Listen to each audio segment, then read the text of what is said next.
So it is just a beautiful late afternoon day here in the state of Florida on the beach. So I was just thinking that all these politicians and so-called leaders in the West, emote. They express their feelings and their ideological desires and their policies, and it really demonstrates a lower state of consciousness, like an ineffective consciousness. It's like, they're trying to produce a result, but very ineffectively, and that's another question. What results are they trying to produce? It just really makes you wonder, like, how do these people get to this position?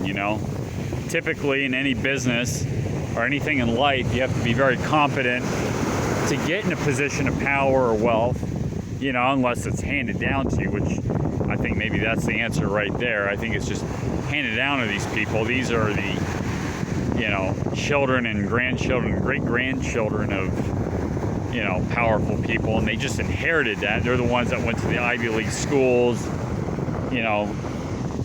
basically by favor. But anyway, a lot of these people that are so-called leaders are just really ineffective.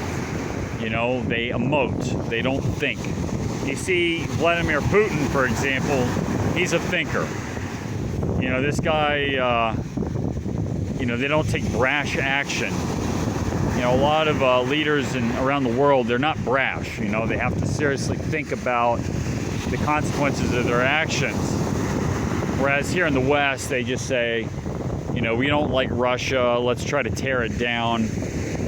Or, people will complain about China supposedly stealing our jobs when it is in fact our policy. The United States written that policy in such a way that the Chinese took advantage of it. So anyway, the only way to solve this problem is you have to become effective in really everything in life, but you have to become effective in your ability to process reality. And then be effective in the sense that you're acting on it, in detailed fashion, in a way that's goal-oriented, etc. I've talked about this in previous videos, but, that's the only way out of it. You have to lead by example.